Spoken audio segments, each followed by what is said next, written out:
Okay, so if x and y are varieties defined over an algebraically closed field, so x is contained in some an and y is contained in some am, and so x will be defined by some prime ideal I, prime ideal j in this case, in kx1 to xn, and y is defined by some prime ideal I contained in ky1 to yn. Yeah, so these x1 to xn, you should think of some coordinates on x. Yeah, x is contained in some n space, n-dimensional affine space, and you're just uh, giving them these coordinates a name x1 to xn, and here you give the name on the y side, you give the name y1 to yn.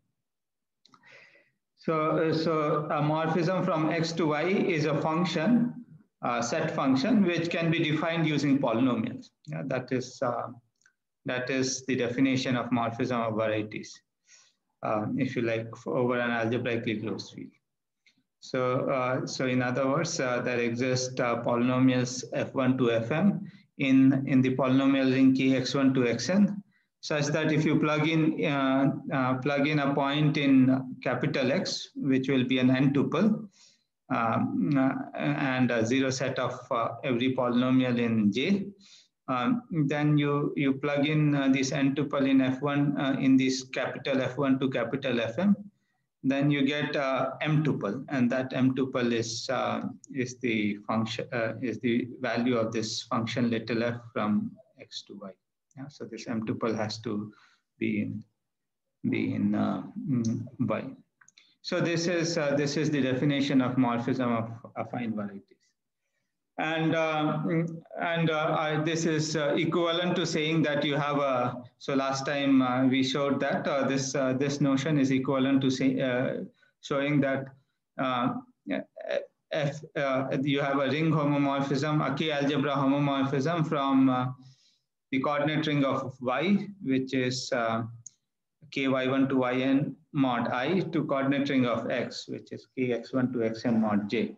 Yeah, such that if you take the inverse image of the maximal ideal, let's say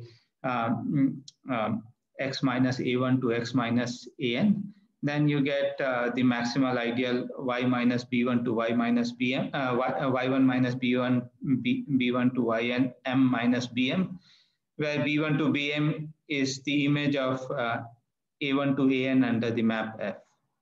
Okay. So the advantage of this definition, in terms of coordinate ring, is that this works even if you are not working over an algebraically closed field. Then your x is m spec of the coordinate ring, and then morphisms are precisely morphisms given by ring homomorphisms from OY to X. Okay. So go over the proof again. I mean, this is some basic thing, but it's important. Meaning it will help you understand what is happening. Yeah. If it wasn't clear enough, just try to understand it better, and you can ask me if you need more clarity. Okay. So let's go on. So now, or maybe before going on, I can do an example. So I don't know. Yeah. So maybe it's not a bad idea to do an example. Yeah. So let's try to do an example, and then maybe we'll move on to today's topic. So I don't want to make it too complicated. So let's see. So x can be maybe, yeah. So yeah. So maybe I'll take something simple. Yeah. So we have a parabola, and we have so maybe this is given by y square equals x. So maybe I'll stick to yeah. So it doesn't matter. Yeah.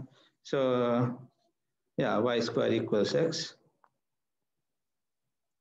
So this parabola looks a bit different.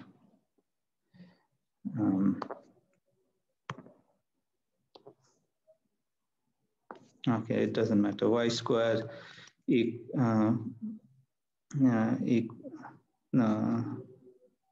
y square equals x will not look like this. Yeah, x square equals y will look like this.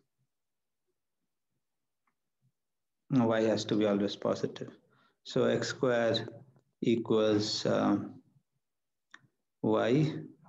Maybe y is always greater than 1. So 1 plus x square equals y. Yeah.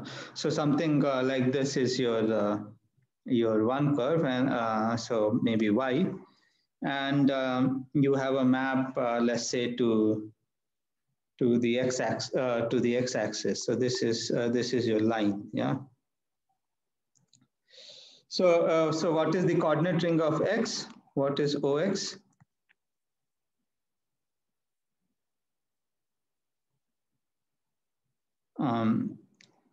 So OX is just kx, yeah, because x-axis is the affine line, and the coordinate ring of the affine line is kx, yeah. X is the coordinate. Or if you want to think in terms of line in xy axis, then it is kxy modulo the zero ideal of definition of this x equals 0, y equals 0, x-axis, yeah. So y equal the ideal of definition of x-axis is y equals 0. So y belongs to that ideal, and in fact you can show that is generated by y. Yeah, so it will be kxy modulo y, which again is canonically isomorphic to kx. And what about y?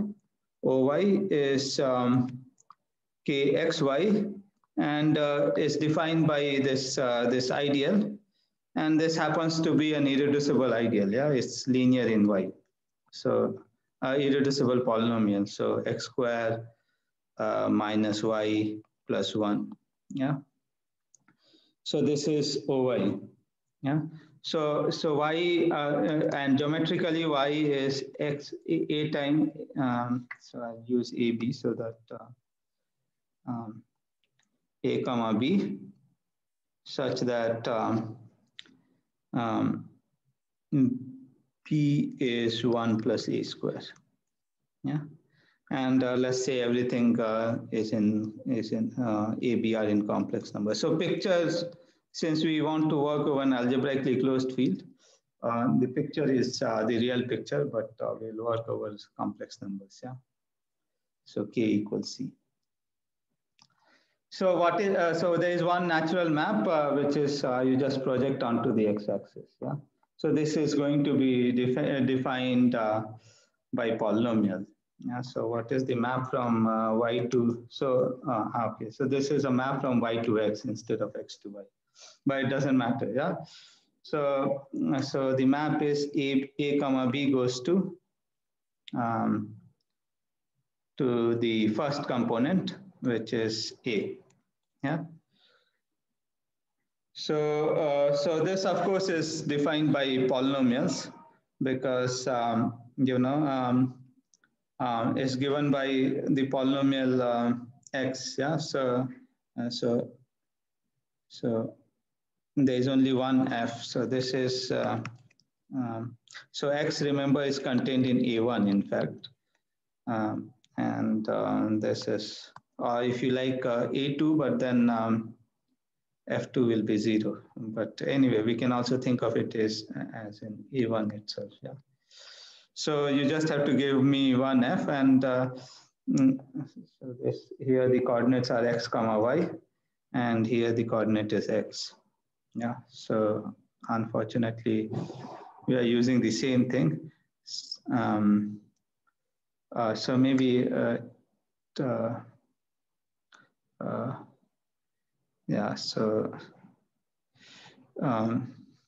yeah, so technically we should use different coordinates so that there is less confusion. Yeah, so maybe I'll call this for x we'll call it, but it's okay. It's, I'm using the same picture. Yeah, so so this is fine. A1x, and what is the map? So x has to go to So this is given by the x coordinate. Yeah. So this is indeed given by the polynomial x. So f of xy is x. Yeah. So it is given by a polynomial. X is indeed a polynomial. Yeah. So f1 of so there is only one f, and yeah, so let's just try to write it down in terms of coordinate ring. So we want to give a map from OX to OY. It goes in the reverse direction, Y to X, then the map is from OX to OY.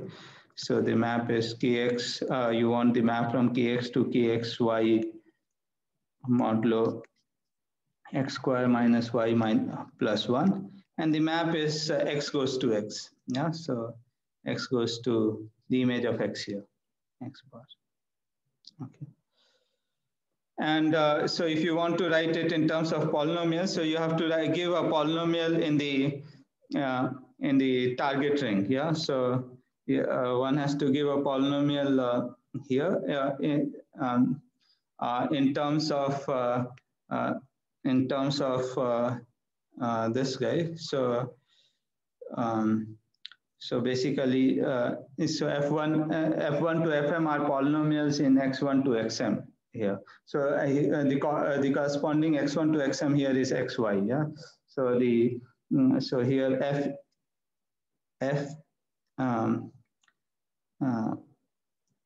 fxy is just x. Okay, that is what the polynomial is. Polynomial in two variables, and you just need one polynomial to define this. Okay, and that polynomial is fxy equals x. So this is what happens in this particular example. So I mean, if you so this is how so some any arbitrary set map, or even if you try to give something like some function which is not given by polynomial, some analytic function, that won't work. Yeah. So it has to be defined by polynomials. Or it should, one way to think about it is look, it's given by a ring homomorphism from coordinate ring of coordinate ring of the target to the coordinate ring of the domain. Okay. So I hope this is clear enough. So we will see maybe more examples, or I'll try to put up some homeworks, and maybe that will help you. Okay, so now I wanted to talk a little bit about normal or integrally closed rings. So we defined last time, or not last time, but in last week sometime, that an integral domain is called normal or integrally closed if the integral closure of A in its fraction field K is A itself. Yeah, so it is that is it is integrally closed in its fraction field. So anyway, you have so some of you may have seen some results. Like what are the examples of integrally closed domains? So so fields, integers, Dedekind domain. So fields are by definition integrally closed, because I mean everything is contained in that field. Yeah, fraction field is itself. Integers we will see. Yeah, so z we will see, and Dedekind domain by definition is integrally closed, is normal. The definition of a Dedekind domain is that it is an integrally yeah. So what is the definition of Dedekind domain? So what definition have you seen of Dedekind domain?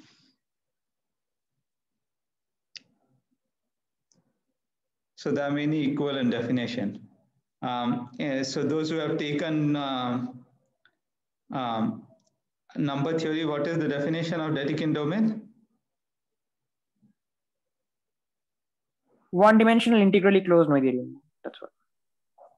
one-dimensional integrally closed Noetherian domain. Yeah. So as you can see, it is sort of by definition it is integrally closed. The way the way one cooks up more examples is you look at some field extension of Q. Yeah. So for instance, Q adjoin some algebraic extension of Q. So maybe fifth root of 2 or something like that. And then take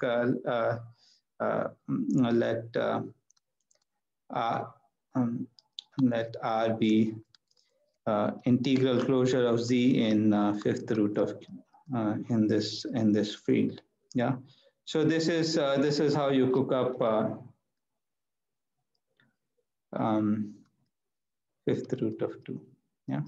So this is how you cook up Dedekind domain. So here to prove that this is a Dedekind domain, integrally closed is not the issue. To prove that one has to prove that it's Noetherian. Yeah, and dimension 1 is also not that much of an issue. So I don't know whether this was done in your thing or not. But anyway, we won't need much about Dedekind domain as such. But since we are not going to do arithmetic, but hopefully so I will do going up, going down theorem. So the dimension this is one dimensional is not going to be difficult. But Noetherian requires a little more work. Yeah, so I'll see if time permits. Sometime I'll do it. But if so, did Suri show that this is an integral this is a Dedekind domain, for instance? Yeah, he did. So he did prove it's Noetherian, yeah. Yeah. Okay. So then some of you already know it, and the others can maybe just take it on faith. Okay. So, a UFD is so unique factorization domain is a normal domain. So this is a result. So this will in particular tell you that Z is a normal domain, and this also gives you a lot more examples of normal domain. Yeah. So the proof for integers is exactly same as the proof in the UFD case. Yeah. So I mean, basically, if you take a fraction and it is integral over Z, then it must be in Z in some sense. Yeah. So I'll present the proof. So let A be a UFD and K be the fraction field of A. So you just take some fraction A over B in K minus A. Yeah. So it's a true fraction. It's not in A. Where little a and little b are in our ring A, and we can assume that the GCD is 1. So GCD makes sense because A is a UFD. Yeah. So since A is UFD, this makes sense.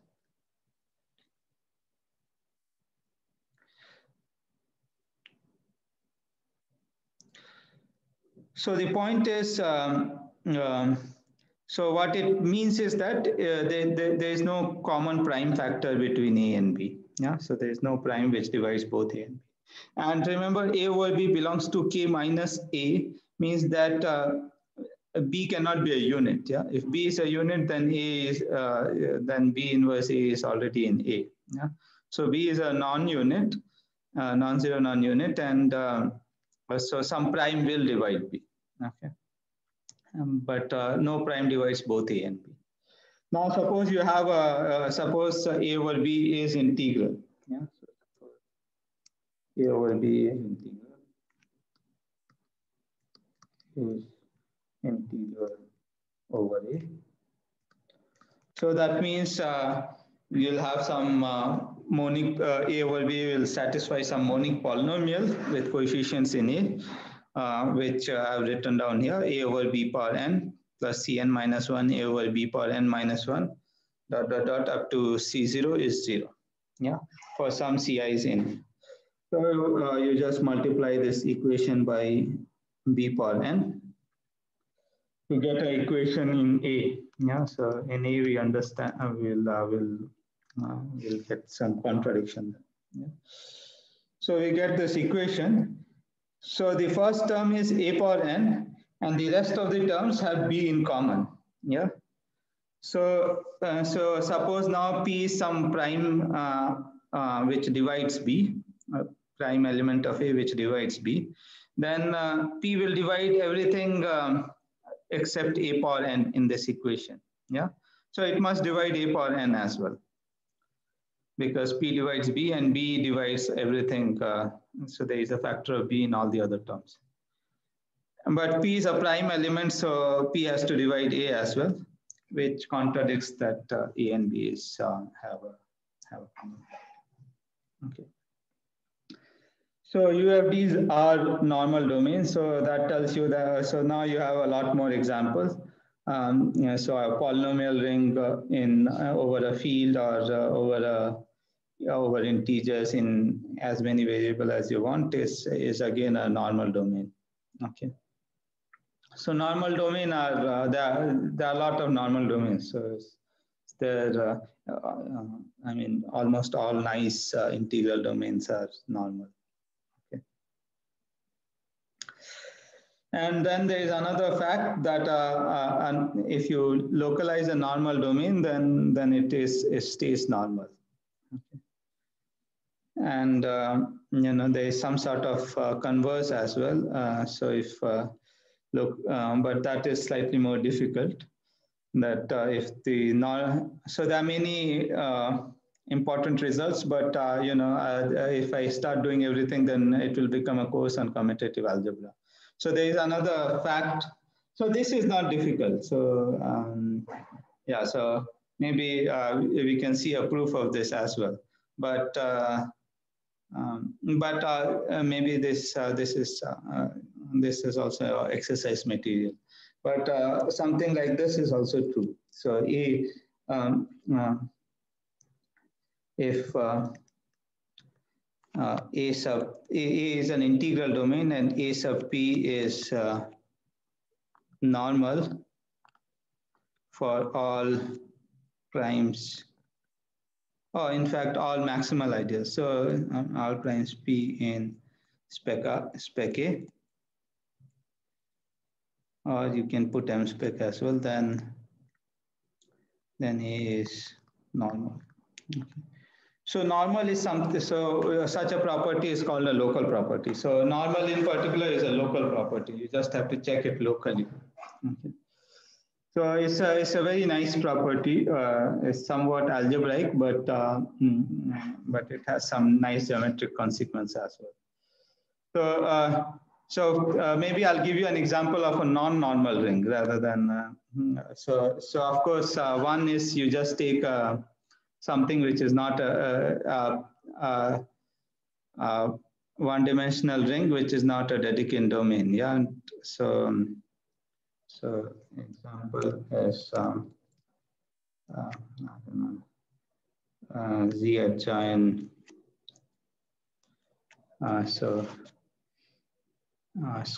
Square root of -3 should work, I suppose. Yeah. So this is not normal. Why is this not normal? So what is the integral closure of this in its fraction field? Yeah, Z adjoint omega, right? Yeah. So okay. So this is yeah. One has to put in one either this or its conjugate. So maybe just one of them is okay. Yeah. -3/2. So in general, you must have seen this, and so you can show that the integral closure of R in its fraction field to square root -3 is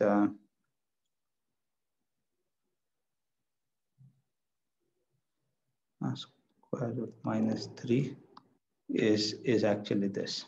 Yeah. So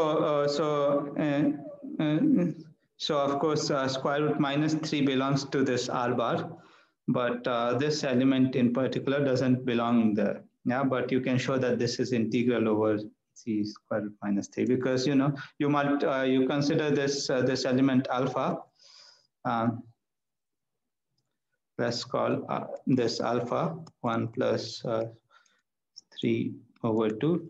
Then alpha 2 alpha minus 1 whole square is minus 3. So so this will so from here you'll get an integral equation. Yeah, so 4 alpha square plus so I'm just trying to write down the integral equation for alpha.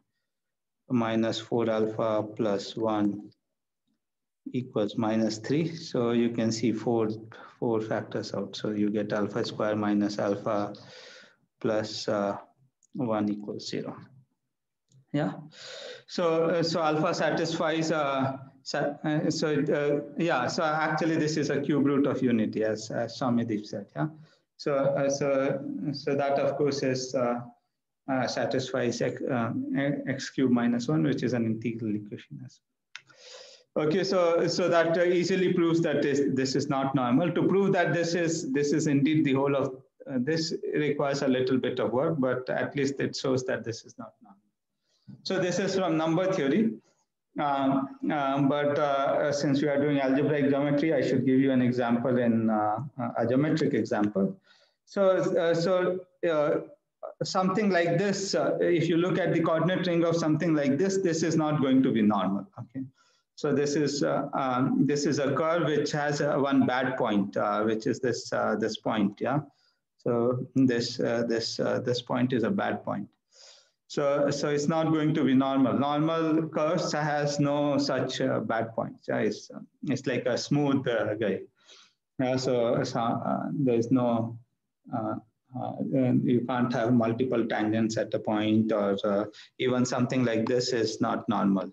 Okay, so I'll write down the ring corresponding to such things. Yeah, so actually in the first lecture I had given you now I had given you elliptic picture of an elliptic curve. Yeah, but okay, so this is y square minus x square plus x cube.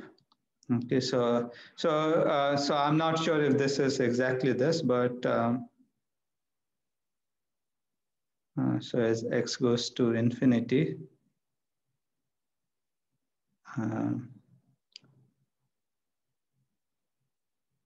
no, positive infinity. Yeah, so this looks okay. Okay, x goes to positive infinity, y will have two values, and if x goes to so I'm drawing a real picture, but it's okay. Yeah. And the equation of this is y square equals x cube. Okay, so both of them are not normal. So meaning in the sense that the coordinate ring of this picture, which is kxy modulo y square minus x square minus x cubed, this is this, or and this, both the rings are non-normal. Y square minus x cubed are not normal. So they are both integral domain, yeah, because I mean you can use Gauss lemma to say that this is indeed a prime element, yeah. This doesn't have, I mean, square root of x square plus x cube does not exist in k round bracket x. Yeah, so k so it is irreducible in so this guy, both of them are irreducible in kxy, and hence they are irreducible in kx in this ring, and hence they generate a prime ideal. So they are integral domain. So these are affine varieties, if you like. But the coordinate ring is not normal, so I have to tell you which element is not going to be which element belongs to the fraction field, but not in the not in this ring. So let's call it R. Let me just remove this, otherwise it will lead to some confusion.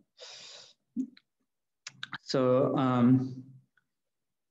okay, so it's either y over x or x over y. So yeah, so I think maybe y over x. So y or rather y bar over x bar belongs to fraction field of R. Yeah, and I think you can show that this will satisfy some monic polynomial. Okay, so maybe it's not that difficult. Yeah, so I'll not use the okay, one can. So let's just do square this and see what we get. So square is y bar square, so maybe bars, y bar square over x bar square, which is, but y bar square is same as, so I'm working in this ring R, yeah? So y bar square is same as x bar square plus x bar cube, yeah? So this is x bar square plus x bar cube over x bar square. So this is 1 plus x bar, yeah, so that's it. So this y bar over x bar, this so you can show that this is in the fraction, so this is obviously in the fraction field, but it is not in R.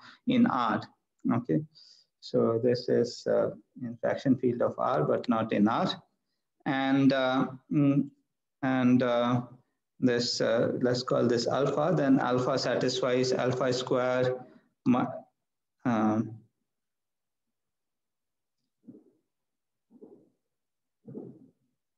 The alpha square is just 1 plus x, yeah, so alpha square minus x bar minus 1. So it satisfies this polynomial. So square root of something is in fact not there. Okay. So so this shows that this is R. So R is not normal. And similarly, you can do this one as well. Any questions?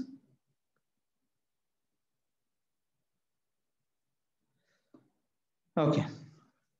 So that's so we'll come to we'll talk about normal rings a little more maybe a little later when we do going down theorem. If we do going down, at least the statement I'll do. Somehow we have one lecture less, so I'm not sure what to miss. But anyway, so we'll come to it. But let me move on to primary.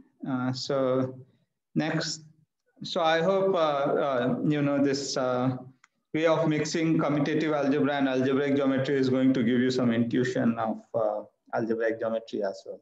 Yeah.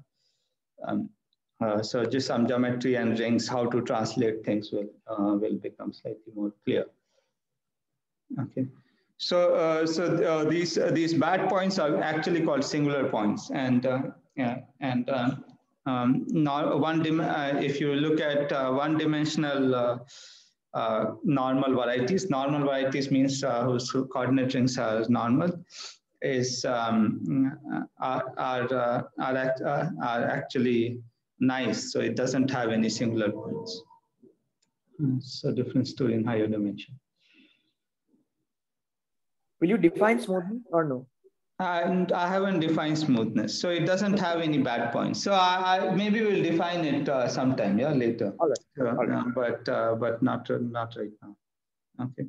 So basically, geometric intuition wise, It shouldn't have some sort of bad points. So there should be a well-defined tangent.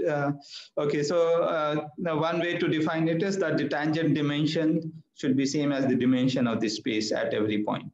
And then you say that the variety is smooth at all its points. If at some point the tangent dimension is bigger than the dimension of the variety, then it's not good. Yeah, so then it's a singular point. So here, of course, there are two tangents. So clearly the tangent dimension is bigger than the dimension, which is 1. Here there is only one tangent, but I mean geometric tangent is 1, but actually all the directions are tangent if you view it properly. Yeah, so once we have this algebraic definition, then it will become slightly more clear. So it's not difficult, but maybe sometime later. Okay, so let me get to primary ideals. So these are also important in the sense we will, so anyway, this is also part of the syllabus, primary decomposition and so on. So, every ideal you can write it as intersection of what is called primary ideal in a Noetherian ring. We are only going to work with Noetherian rings. In fact, even better than Noetherian rings, but this is true in general Noetherian rings. So, and somehow that this primary decomposition tells you a lot about algebraic sets and so on. So, so we'll see how this is relevant. Maybe once we discuss some the algebra behind it, and then I will do some geometric interpretation. Yeah. So let R be a ring. A proper ideal Q is called a proper ideal of R. That is, Q is called primary if for x, y in R, x times y belongs to Q implies x belongs to Q or some power of y belongs to Q. Yeah, so this is very close to being prime. Yeah, so if we insisted n to be 1, then this is the definition of a prime ideal. So primary ideals are very close to prime. In fact, the radical of a primary ideal is a prime ideal. That's the first lemma. Yeah. But it need not be a, so primary ideal need not be a prime ideal. And it's also not true that if a radical of a, so we'll see an example that if a radical of a ideal is a prime ideal, then ideal is primary. So the converse of this lemma is not true, but it is true in some cases. Yeah, so we will see a little bit about it. So let's just first check this lemma. This is straightforward. So suppose x, so we want to show that radical of I is prime ideal if I is primary. So suppose x times y is in radical of I, then that tells you that some power of xy is in I, mth power of xy is in I. So now x power m times y power m is in I, and I is primary, right? So that tells you that either x power m is in I or some power of y power m is in I. Yeah, so some power, nth power of y is in I. But if x power m is in I, then by definition of radical, x will be in I. And if y power m power n is in I, then again y is in radical I. Yeah. So we have shown that if xy belongs to radical I, then x belongs to radical I or y belongs to radical I. Yeah. And of course, if I is proper ideal, then radical of I is also a proper ideal. That we already know. Yeah. So we once to check something is a prime ideal, we also have to check it's a proper ideal. Yeah. So radical of a proper ideal is a proper ideal. So that part is okay. So that proves that this is radical of a primary ideal is indeed a prime ideal. Okay. So we'll see some examples in a bit, but let me just yeah. So maybe I should have done some example. So maybe I'll. Yeah, so prime ideals are certainly primary, but because you can take n to be 1. So maybe I'll put it here. Examples.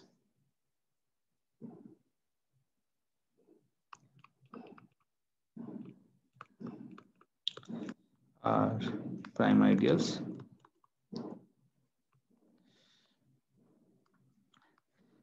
In Z, so maybe this is a more instructive example. So in Z, what are examples of primary ideals? So it's going to be, so the only primary ideals are ideal generated by P per N, where, for P prime and N some number greater equal 1. Okay. So these are all the primary ideals. So we will see a proof of this as well. And then we will see that powers of maximal ideals are also primary ideals.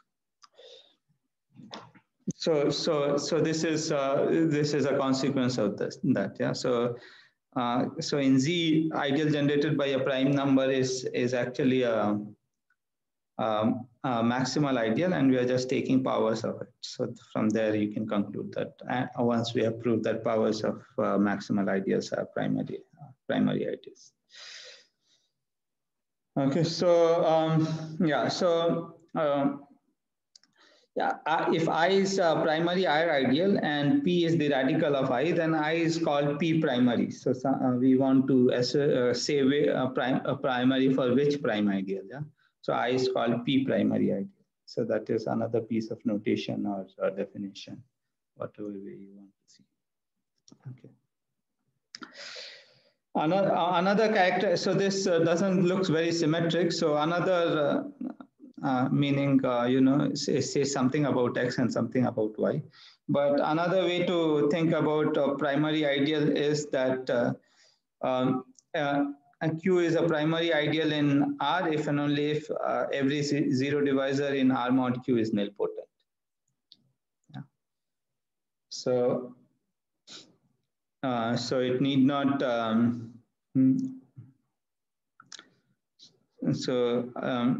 mean, if Q were prime, then of course R mod Q has to be an integral domain. So there are no zero divisors, but here every zero divisor has to be nilpotent.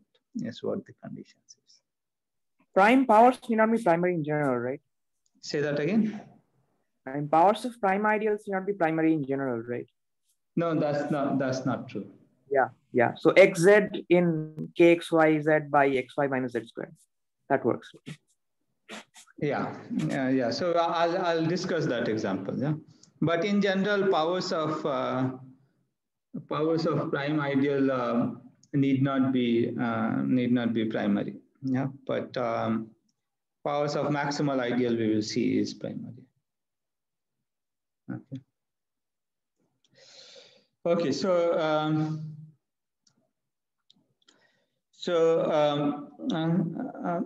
let's see a proof of this thing. So I think I've done only one direction here.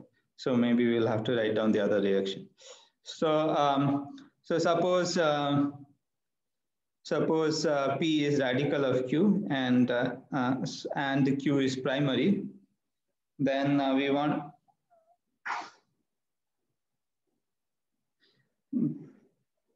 Yeah, so maybe both directions will follow in the same way. So let X bar be an element of R mod Q, which is a zero divisor. So what does that mean? That means that X bar times Y bar is 0 for some Y bar not equal to 0. But this is equivalent to saying that X bar, XY is in Q and Y is not in Q, where X and Y are some preimage of X bar in R. So yeah, so XY belongs to us. XY belongs to us, and X plus Q equals X bar, Y plus Q equals Y bar in cosegmentation. Yeah. So you're taking some lift, and the condition that x bar y bar is 0 in R mod Q is same as saying that x times y belongs to Q. Yeah, and y bar is not 0 is same as saying that y does not belong to Q. So if that happens, and then Q is primary, will imply x bar n belongs to Q for some n, and x bar n belongs to Q for some n is precisely means that x bar per n is 0 in R mod Q. Yeah, so that does one direction. Now for the other direction, I have to show that if R mod Q is R mod Q every non-zero divisor is a nilpotent, then it is primary. So you start with some xy. Yeah, so maybe where do I do it now? Yeah, so I'll do it here, and I'll just transfer it after the lecture. So somehow I forgot to write the other direction. So let me write it with black. So let x, y be an element. So we are assuming R mod Q has this property that every zero divisor is nilpotent. So now let's take x times x comma y in R such that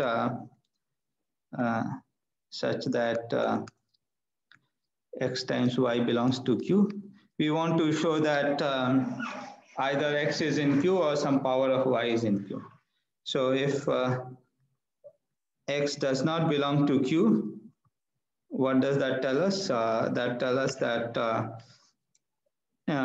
x bar times y bar is 0 in R mod Q, but x bar is not equal to 0 in R mod Q. Yeah. So because xy belongs to Q, yeah. So x times y bar is x bar times y bar is 0, and x does not belong to Q precisely means that x bar is not 0 in R mod Q. Yeah. So that tells you, this implies that y bar is a zero divisor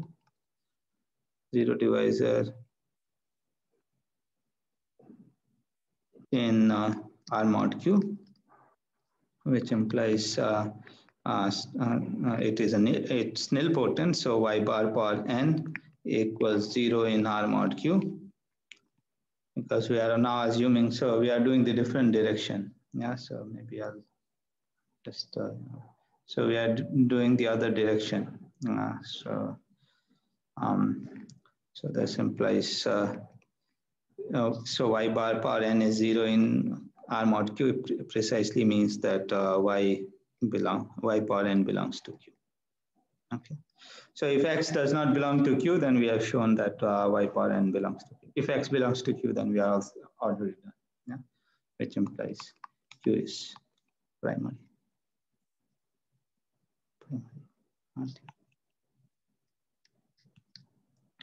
Okay, so now the proof is complete. Any questions? Okay, so the next result was that was this, yeah. So Q and R ideal such that radical of Q is maximal ideal of R, then Q is primary ideal. Yeah. So this in particular tells you that powers of a maximal ideal is going to be primary ideal, because powers of maximal ideal, if you have a maximal ideal, you take some power of it, then its radical is going to be the maximal ideal itself. Yeah. And once the radical of some ideal is a maximal ideal, then it's automatically primary. So it also proves this this example, the previous example. Okay. Okay. So here is the proof. So so note that radical of Q. Another way of thinking about radical of Q is that it's intersection of all prime ideals containing Q, and here we are assuming it is some maximal ideal M of R. Yeah. So this in particular says that there is only one maximal ideal of R containing Q. Because if there were two maximal ideal M1 and M2 containing Q, at least two, then their intersection is going to be smaller than both M1 and M2. So it can't be a maximal ideal. Yeah. So there is only one maximal ideal of R containing Q. So that tells you that R mod Q has only one maximal ideal, because there is a bijection between ideals of R containing Q and ideals of R mod Q. Yeah. So R mod Q has only one maximal ideal, which in other words is says that R mod Q is a local ring. Is that okay? So that so if you have a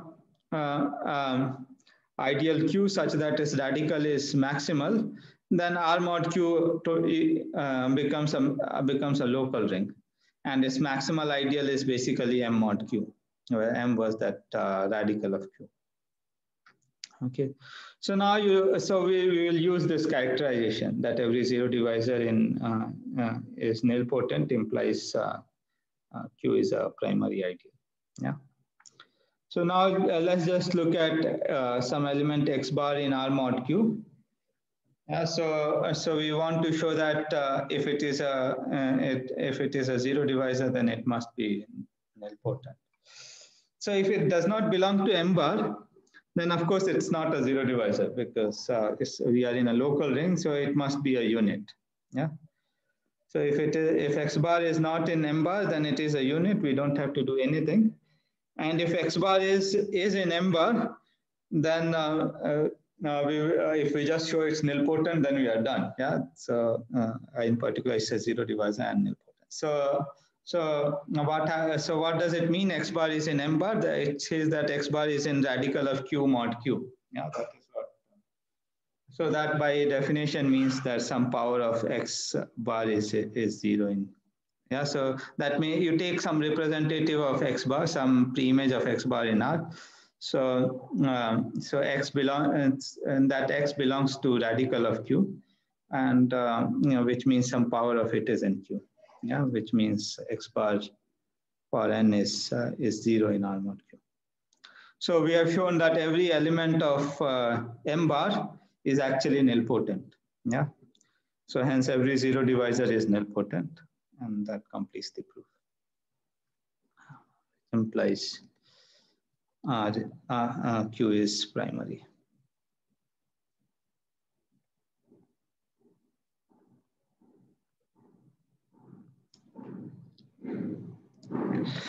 Okay.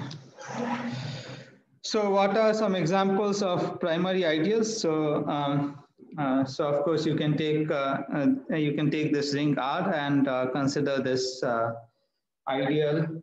So ideal generated by one element X power N. Yeah. Then this is primary because you take the radical of this, then you get X. But why is it primary? So yeah. So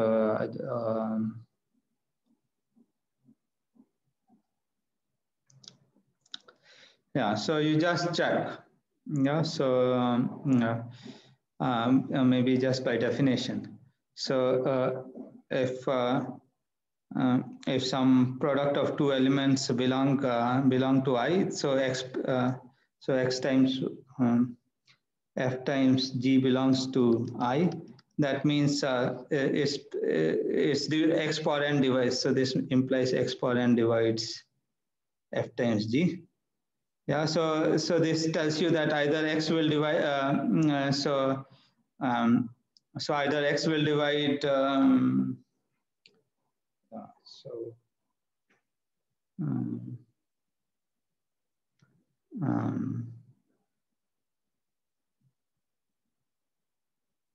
So if so here we are in the so we can do it more neatly. So point is, say F does not belong to this guy. So if F does not belong to I, so F is not yeah. So that means X power N does not divide F. So I mean, the maximum factor of x that can occur in F is at most n-1. So this will tell us that x has to divide G. Yeah. So that tells you that G power n belongs to I. Okay. Okay. So if x divides G, then G power n, x power n will divide G power n. So that tells you that G power n belongs to I. Okay. So that's maybe one way of seeing it. Or you can also look at R mod I. So that will be, yeah. So the only, so the zero divisors are basically, yeah. So it's going to be just, yeah. So maybe one can, but I don't think it will help. Yeah. So somehow, but anyway, this proof is okay. It's primary. Now, similarly, this is primary because radical of I. So this means you are taking power, you are considering the ideal I power n. Yeah, considering the ideal generated by x, y, z, w, and taking nth power of it. Yeah? So multiplying the maximal ideal to itself. So sums of product of these guys. Yeah, and the radical of this. So of course, x power n belongs there, y power n belongs to this ideal, and z power n and w power n belongs there. So radical of I is going to contain at least this, but this is already maximal, so it has to be this. Yeah. So radical of I is this, hence which is a maximal ideal of this ring. So here K is a field. Yeah. But finally, this example as saying that radical of an ideal need not be. So radical of an ideal is prime, but that necessarily does not imply that I is primary. So now for that you can look at this this example. So you can look at R equals kxy and I equals x square comma xy. Then radical of I, first of all, you can see that x belongs to radical of I, and I is contained in the ideal generated by x. Yeah, and x is a prime ideal generated by x is a prime ideal. So that tells you that the radical of I is indeed x. So note that a radical of I. So this is obviously contains x and is contained in x, so equality since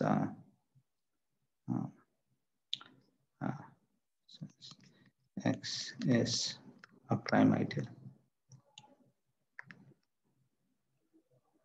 containing I.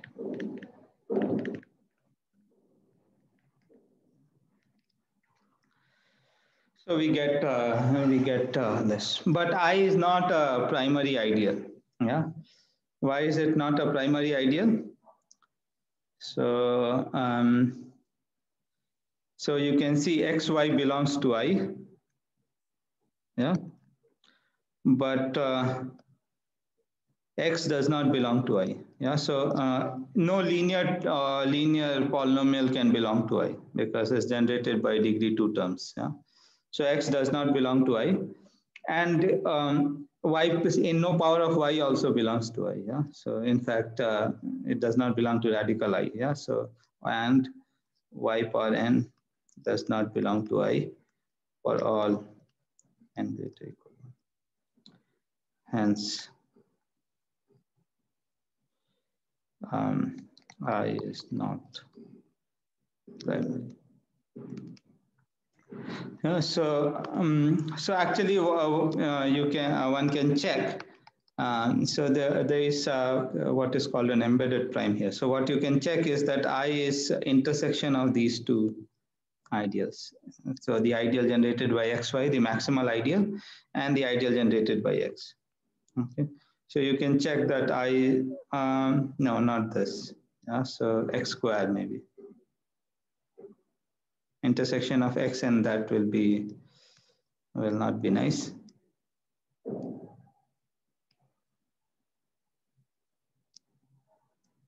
This is also not right because that doesn't contain xy. So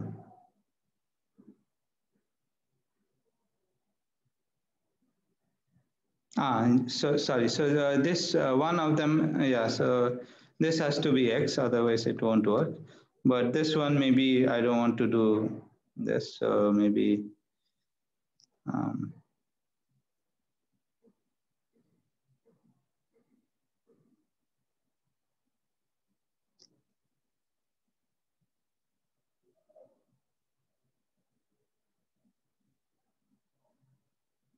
yeah. So x square, maybe X squared y, right? Yeah. X square y is okay. Yeah, this is fine. So you can check that I is x square. I mean, there are more ways you can write it. It's not just this. You can, even if you put y square, I think this is okay. The interest, not maybe y square, but there are more ways you can. This primary decomposition is not unique, but you can write it as intersection of these two. So there are multiple ways of writing this. So we'll talk about primary decomposition. So meaning every ideal can be written as intersection of primary ideals, maybe next time. So this x square comma y is primary because its radical is prime and is maximal ideal, and this is of course a prime ideal and hence primary. So you have written I as intersection of two primary ideals. So every ideal need not be primary, but you can always write it as intersection of primary ideal. So it's in some sense some building block. Okay. So maybe this is a good place to stop. So we will we'll stop here, and next time we will discuss more about primary ideals. Are there any questions before I end?